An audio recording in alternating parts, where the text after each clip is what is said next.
Home science to the point YouTube channel में आप सभी का स्वागत है। क्लास 7th की वीडियो नंबर 9 में आज हम पढ़ेंगे लेसन नंबर 4, रोग और उनसे बचाव। इस वीडियो में हम इस लेसन के लॉन्ग क्वेश्चंस और शॉर्ट क्वेश्चंस को पढ़ेंगे और इसके नेक्स्ट वीडियो में वीडियो नंबर 10 में हम इस लेसन के बहुविकल्पीय प्रश्नों को पढ़ेंगे।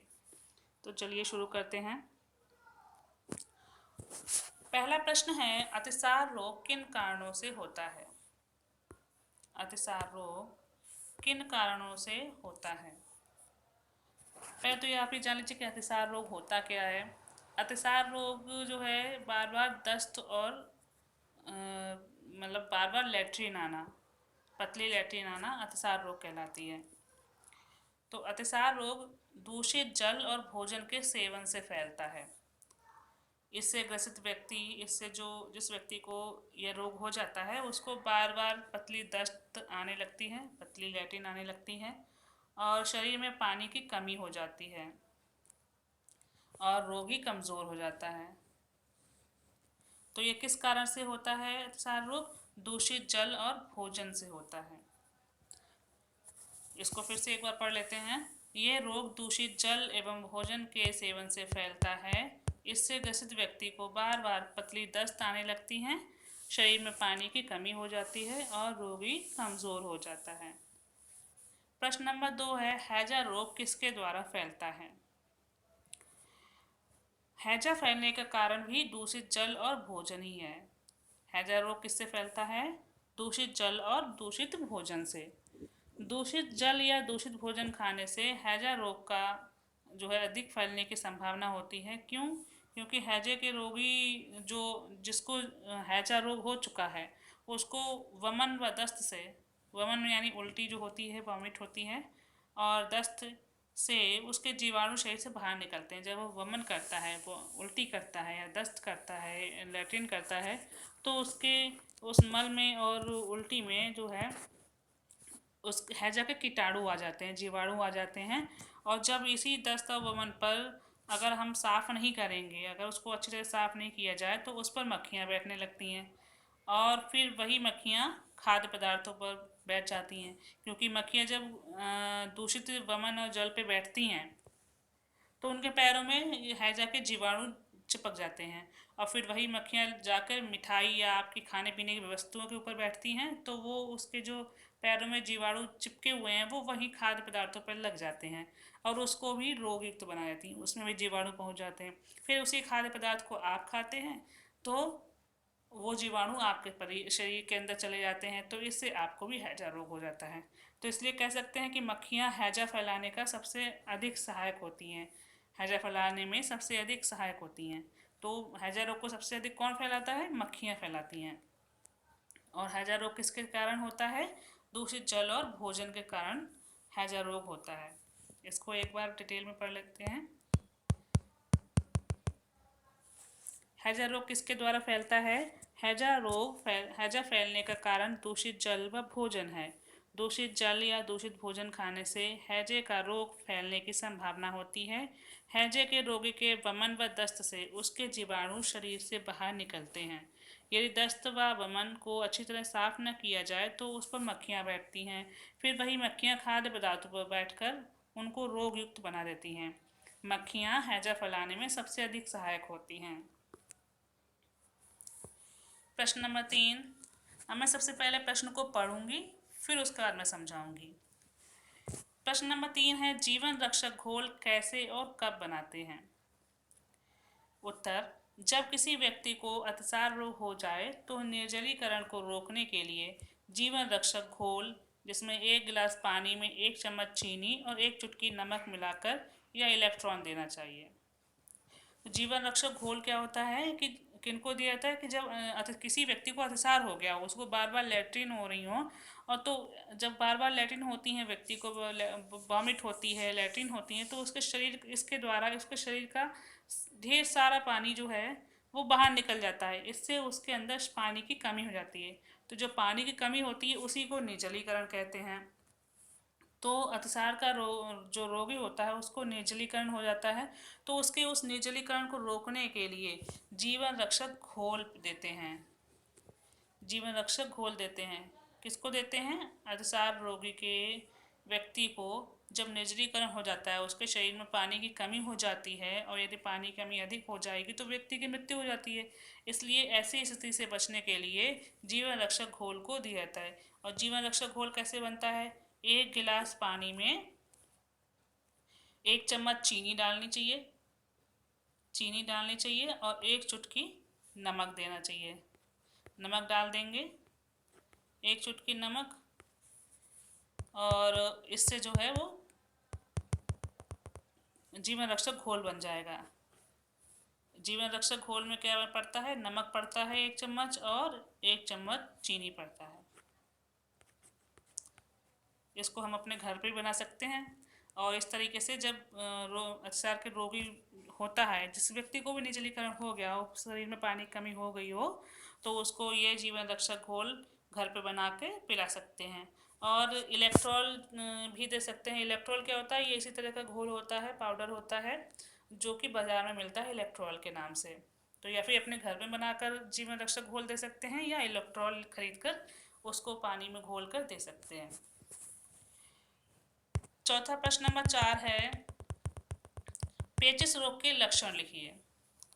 पेचिश रोग के लक्षण लिखिए। पेचिश के लक्षण हैं, पतले दस्त के साथ आंव या खून आने की संभावना होती है, कभी कभी बुखार भी आ जाता है। नंबर 3, पेट में ऐंठन होती है। पेचिश के लक्षण क्या हैं? पेचिश में जो दस्त होते हैं, जो बार बार लैट्रिन आती है, तो उसके साथ में आंव या खून भी आ सकता है, उसकी संभावना भी होती है। अगर अधिक आने लगी है तो उसके साथ में आंव या खून भी आने लगता है। और इसका लक्षण है कि इसमें रोग में, पेचिश में बुखार आता है व्यक्ति को और पेट में ऐंठन होती है। तो ये पेचिश रोग के लक्षण हैं। क्या लक्षण है? मतलब दस्त के साथ आंव या खून आना, बुखार आना और ऐंठन होना। प्रश्न नंबर 5 है, टाइफाइड रोग के क्या लक्षण हैं और उससे कैसे बचा जा सकता है? टाइफाइड रोग को हम मियादी बुखार भी कहते हैं। मियादी बुखार।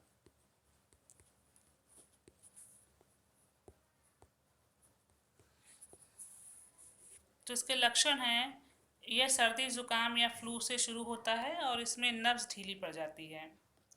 रोगी को तेज़ बुखार आता है, तापमान घटता बढ़ता रहता है। कभी तेज़ बुखार आता है, बहुत तेज़ बुखार आता है, कभी बहुत कम आता है। शरीर कमज़ोर हो जाता है और कभी कभी शरीर पे दाने भी दिखाई देने लगते हैं। और इसके लक्षण हैं, उल्टी, दस्त या कब्ज़ की शिकायत रहती है। तो ये टाइफाइड रोग के लक्षण हैं। सर्दी जुकाम और फ्लू, जो हल्का बुखार, सर्दी जुकाम होता है पहले, फिर उसके बाद फिर जो है बुखार आना शुरू हो जाता है। इसमें जो है नब्ज ढीली ढीली रहती है, ढीली पड़ जाती है, और फिर कभी कभी तेज़ बुखार आता है और कभी कभी कम तेज़ बुखार आता है। तो तापमान घटता बढ़ता रहता है और इसी स्थिति में शरीर कमज़ोर हो जाता है और शरीर पर दाने भी दिखाई देने लगते हैं कभी कभी, और उल्टी, दस्त और कब्ज़ की शिकायत रहती है। इसके बचाव के उपाय हैं, सबसे पहले जैसे ही ऐसी स्थिति हो तो उसको तुरंत व्यक्ति को डॉक्टर से तुरंत परामर्श लेना चाहिए और रोगी को पूरा आराम देना चाहिए और उसकी व्यक्ति की सफाई पर विशेष ध्यान देना चाहिए और उसके आसपास भी सफाई रखनी चाहिए। टाइफाइड रोग में व्यक्ति को उबाल कर जल दिया जाता है, उबाल कर ठंडा करके दिया जाता है। और इनका भोजन होता है उबला हुआ दूध, साबूदाना, दलिया, मूंग, खिचड़ी। तो ये सब चीज़ें, इस प्रकार का भोजन टाइफाइड के रोग को दिया जाता है, जिससे कि वह जल्दी ही स्वस्थ हो जाए, अच्छा हो जाए। तो ये थे उसके लक्षण टाइफाइड के और बचाव के उपाय। प्रश्न नंबर 6 है, भोजन संबंधी आदतों से आप क्या समझते हैं? अपने शब्दों में लिखिए। भोजन संबंधी जो आदतें होती हैं उनके बारे में लिखना है आपको अपने शब्दों में। उत्तर है, उत्तम स्वास्थ्य के लिए भोजन संबंधी आदतें अति आवश्यक हैं। अच्छे स्वास्थ्य के लिए भोजन की अच्छी आदतों का होना बहुत आवश्यक है। कौन कौन से आते हैं? भोजन पौष्टिक व संतुलन हो, बासी भोजन नहीं करना चाहिए। मतलब हमें भोजन जो है पौष्टिक और संतुलित भोजन करना चाहिए और बासी भोजन नहीं करना चाहिए, जो कि बासी भोजन मतलब जो अधिक देर से रखा हुआ हो, तो वैसे भोजन को नहीं करना चाहिए। दूसरा है, आवश्यकता अनुसार ही भोजन अपनी थाली में लेना चाहिए। जितनी आपको भूख लगी है उतना ही भोजन अपनी थाली में लेना चाहिए, भोजन छोड़ना नहीं चाहिए। नंबर 3 है भूख लगने पर ही भोजन किया जाए। मतलब जब आपको भूख लगे तभी आप भोजन कीजिए। ऐसा नहीं ना हो कि घर में कोई आपकी फ़ेवरेट चीज़ बनी है, जैसे कि मेरी फ़ेवरेट तो रसगुल्ले हैं। तो रसगुल्ले अगर आपके बने हुए हैं फ़ेवरेट चीज़, और आपने भूख नहीं लगी फिर भी उसको बार बार खा रहे हैं, तो इससे क्या होगा, पेट खराब हो जाएगा। या फिर छोले चावल वगैरह बनते हैं घर में आपके फ़ेवरेट हों, तो आप उनको जितनी भूख है उतना ही खाइए। अगली अच्छी आदत है भोजन करने से पूर्व हाथों को अच्छी तरह धोना चाहिए। भोजन करने से पूर्व हाथों को अच्छी तरीके से धो लेना चाहिए, और हमेशा हाथों को धोकर ही आपको भोजन करना चाहिए। कम से कम 8 गिलास पानी पीना चाहिए। एक दिन में प्रति व्यक्ति को कम से कम 8 गिलास पानी तो ज़रूर पीना चाहिए। अगली अच्छी आदत है अधिक मिर्च मसाले वाला भोजन नहीं करना चाहिए। अधिक तला भुना और मिर्च मसाले वाला भोजन नहीं करना चाहिए, बल्कि उसकी जगह मौसमी ताज़ी फल सब्जियां इन सबको खाना चाहिए। भोजन पकाने परोसने और खाने से पहले हाथ धोना चाहिए। भोजन पकाएं तब भी हाथ धुलें, परोसें तब भी हाथ धुलें, और जब खाने बैठें तो भी हाथ धुलना चाहिए। हमेशा हाथ धुलकर हाथों को साफ करके ही भोजन पकाना, परोसना या खाना चाहिए। तो ये सभी बहुत अच्छी आदतें थीं, तो इन सभी को जो है आप ध्यान से पढ़िए। अगला प्रश्न है अतिसार से ग्रस्त व्यक्ति को क्या उपचार देना चाहिए। उत्तर है अतिसार से पीड़ित व्यक्ति के शरीर में पानी की कमी हो जाती है। ये मैंने पिछले प्रश्न में बताया था कि अतिसार जिस व्यक्ति को हो जाता है उसको अधिक लैट्रिन होने लगती हैं, उल्टी होने लगती हैं, तो इससे उसके शरीर का पानी पूरा निकल जाता है उल्टी और लैट्रिन के द्वारा। तो इससे उसके शरीर में पानी की कमी हो जाती है। पानी की कमी को क्या कहते हैं, निर्जलीकरण होना कहते हैं। तो वह निर्जलीकरण का शिकार हो जाता है। तो व्यक्ति जो अतिसार का से पीड़ित व्यक्ति है उसको शरीर में पानी की कमी हो जाती है, तो उस रोगी को नमक चीनी का घोल या जीवन रक्षक घोल युक्त पानी देना चाहिए। नमक चीनी के घोल को ही जीवन रक्षक घोल कहते हैं, या फिर जो है बाहर से बना हुआ आता है ORS घोल का पैकेट होता है जो सरकारी अस्पताल में आपको बिल्कुल निःशुल्क मुफ्त मिलते हैं, या फिर मेडिकल से ख़रीद भी सकते हैं। तो ORS घोल को देना चाहिए। हल्का और सुपाच्य भोजन देना चाहिए। चावल का माड़ और पका हुआ केला देना चाहिए। चावल का माड़ और पका हुआ केला इनको अतिसार से ग्रस्त व्यक्ति को देना चाहिए। यदि फिर भी सुधार ना हो तो डॉक्टर को दिखाना चाहिए। तो अतिसार से ग्रस्त व्यक्ति को इस तरीके से उपचार देना चाहिए। अगला प्रश्न है आज की वीडियो का अंतिम प्रश्न। जल के माध्यम से फैलने वाले कौन कौन से रोग हैं। जल के माध्यम अर्थात जल के द्वारा फैलने वाले रोग कौन कौन से हैं। जल के माध्यम से फैलने वाले प्रमुख रोग हैं अतिसार, टाइफाइड, पेचिस आदि। ये सभी रोग गंदे जल से फैलते हैं। गंदे जल में, दूषित जल में इनके कीटाणु रहते हैं, और उनको उस जल का अगर हम लोग पीते हैं तो उस जल से के कीटाणु हमारे शरीर में पहुंच जाते हैं और इस तरीके के रोग पैदा कर सकते हैं। अब समय है आज के कमेंट बॉक्स प्रश्न का। तो आज का कमेंट बॉक्स प्रश्न है अतिसार किसके द्वारा फैलता है। अतिसार किसके द्वारा फैलता है, इस प्रश्न का उत्तर नीचे कमेंट बॉक्स में दीजिएगा। और इससे पहले की वीडियोस मैंने डाल रखी हैं, अगर आपके छूट गए हैं तो आप चैनल की प्लेलिस्ट में जाकर वहां से जो है आप प्राप्त कर लीजिए, और इस वीडियो को अच्छी तरीके से समझने के लिए बार बार पढ़ा कीजिए। इनको वीडियो को खोल के बार बार सुना कीजिए, पढ़ा कीजिए जो स्लाइड पे लिखा हुआ है, या फिर कान में हेडफोन लगाकर आप चलते फिरते खाते पीते इस वीडियो को चला लीजिए और सुनते रहिए। इससे क्या होगा कि आवाज़ आपके कानों में बिल्कुल घुल जाएगी, और आपको या हमेशा वो चीज़ जो सुना हुआ है, देखा हुआ है, वो हमेशा याद रहेगा। तो ये तरीका होता है आपका पढ़ने का। आज के लिए बस इतना ही, फिर मिलेंगे अगले वीडियो में। अगर आपका कोई क्वेश्चन है, कोई सवाल है, तो आप नीचे कमेंट बॉक्स में लिखकर पूछ सकते हैं। और लेक्चर को अच्छे से समझने के लिए वीडियो को बार बार देखिएगा, और अच्छे लगे तो लाइक ज़रूर कीजिएगा। और लगातार वीडियो पाने के लिए अगर आपने चैनल को अभी तक सब्सक्राइब नहीं किया तो सब्सक्राइब कर लीजिएगा। साथ में लगे बेल आइकन को भी दबा देना, जिससे कि आपको नोटिफिकेशन मिलता रहेगा और कोई भी वीडियो आपकी मिस नहीं होगी। वीडियो को अपने दोस्तों को ज़्यादा से ज़्यादा शेयर कीजिए, जिससे कि उनकी भी हेल्प हो सके और उनकी भी पढ़ाई हो सके। Thanks for watching.